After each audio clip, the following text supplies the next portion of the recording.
cyclist, welcome to Bike Spot TV, channel menayangkan lifestyle tentang sepeda. Ketemu lagi guys bareng gue.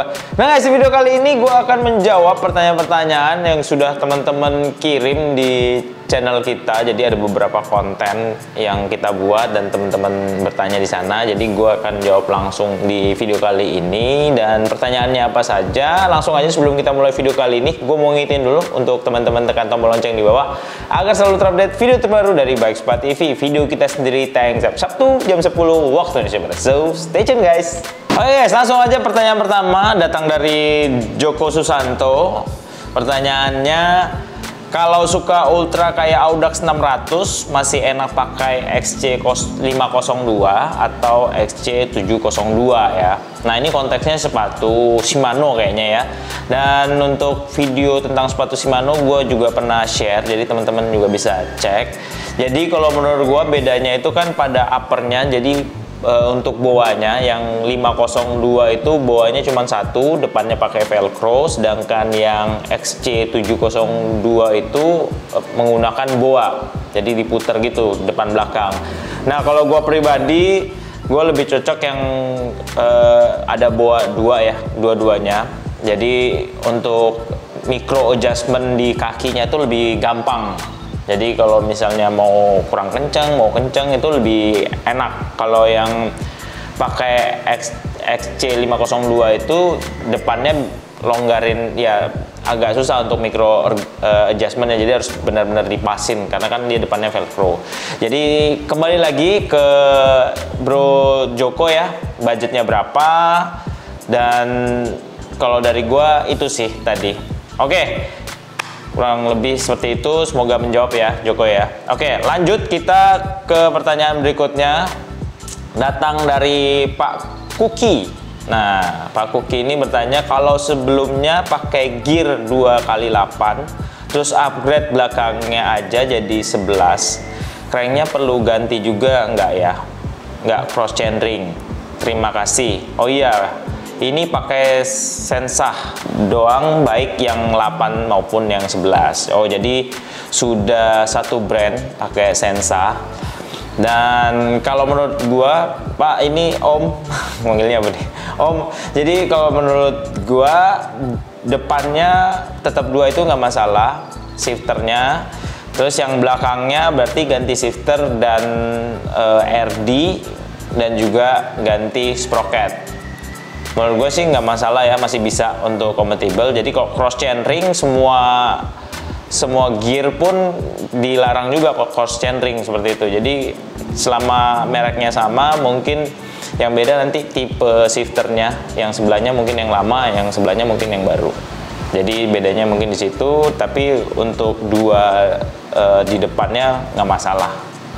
Oke, Om Kuki, semoga menjawab ya. Oke, berikutnya langsung aja ke Asep Amurullah. Nah, saya suka lupa buka klit sepatu yang sebelah kanan dan rasa agak lebih susah buka klit yang sebelah kanan. Gimana tuh? Nah, buat Om Amurul, jadi kalau misalnya susah, bisa latihan dulu kali ya. Jadi latihannya di tempat. Jadi naik di atas sepeda terus pegangan.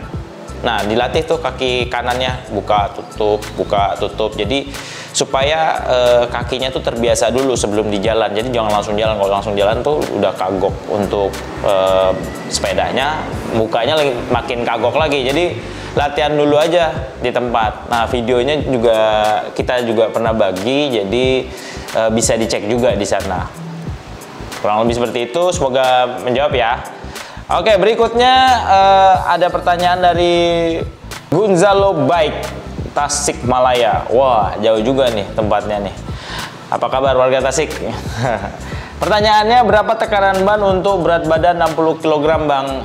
Nah, gue pribadi, gue sendiri kan beratnya itu sekitar 63-62. Itu gue pakai PSI-nya 95, kurang lebih seperti itu. Jadi bisa juga jadi patokan, tapi gue itu pakai bannya ini ya, gue pakai tubular. Nah, kalau yang clincher mungkin bisa sekitar segituan. Nah, kalau pakai ban tubeless, nah itu bisa dibawa lagi.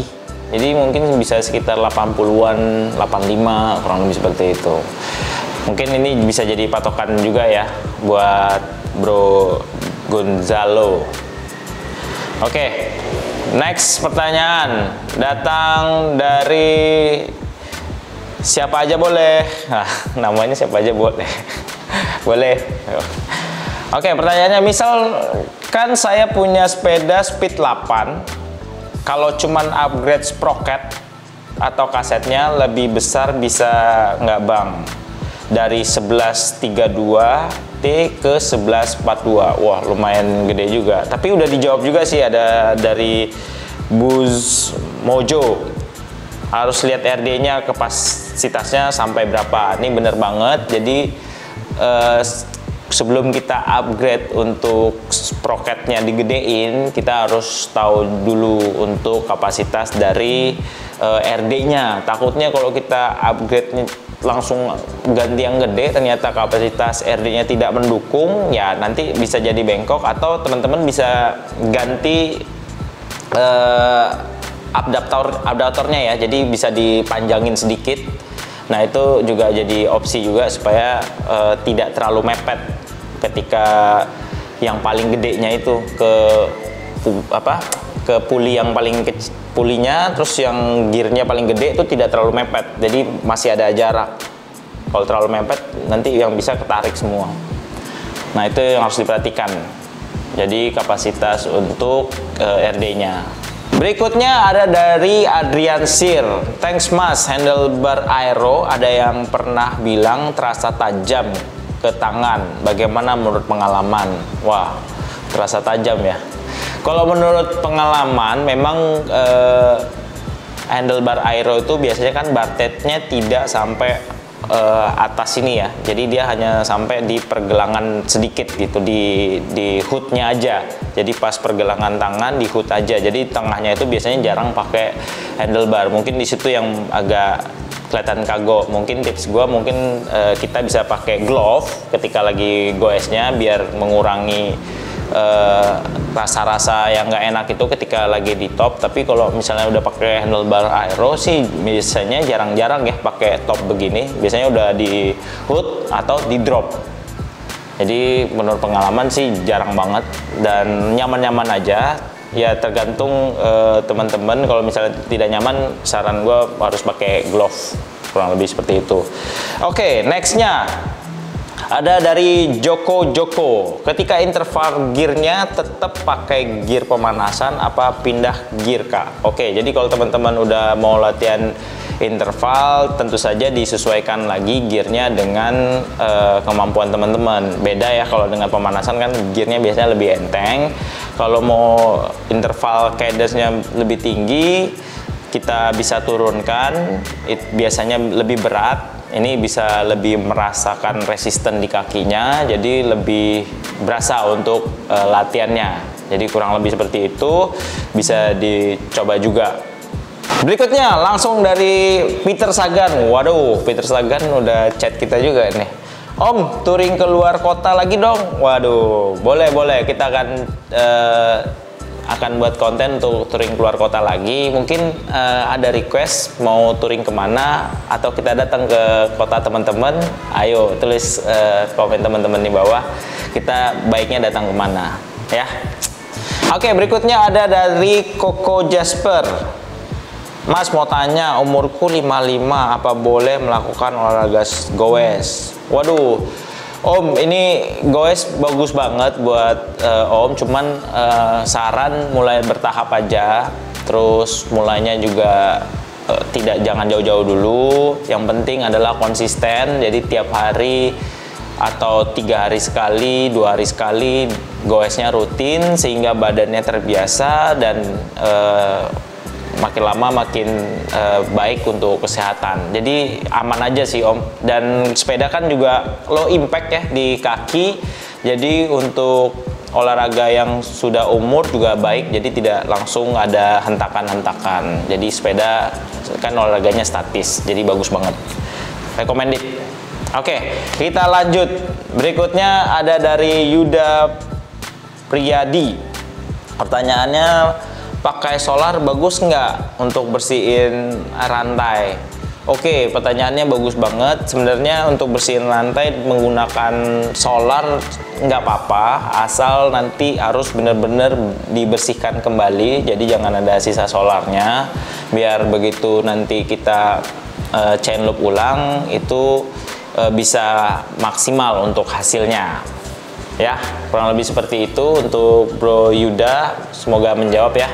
Oke, kita lanjut. Berikutnya datang dari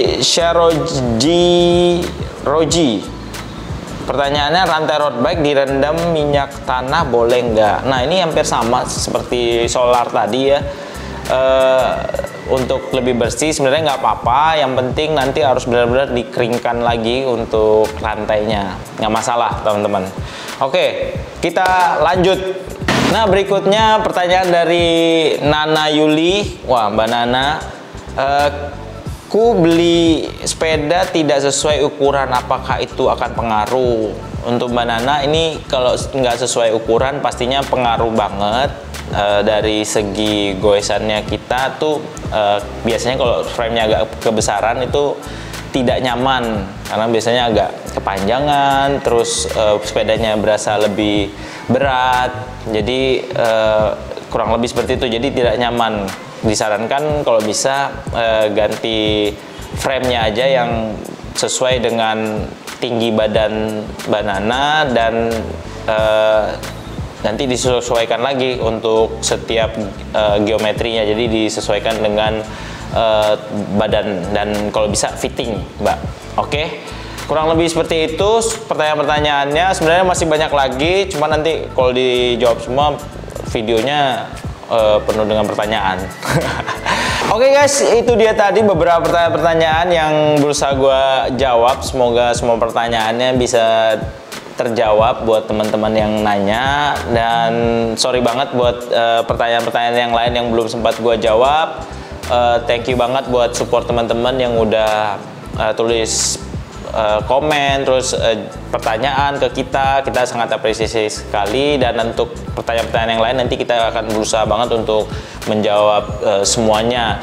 Nah, kalau teman-teman punya komen atau teman-teman punya pertanyaan tambahan, silahkan tulis komen dan pertanyaan teman-teman. Dan juga kalau teman-teman yang punya ide-ide untuk video kita selanjutnya, boleh juga nih tulis ide teman, siapa tahu kita bisa buatkan video buat teman-teman. Dan gua mau giniin kembali, cek video kita yang lain karena banyak hal yang kita bagikan di sana. So guys, if you like this video, jangan lupa di like, di subscribe, dan juga di share ke teman-teman sepeda yang lain biar kita sama-sama belajar, karena dukungan teman-teman membuat kita lebih kreatif lagi. So see you guys.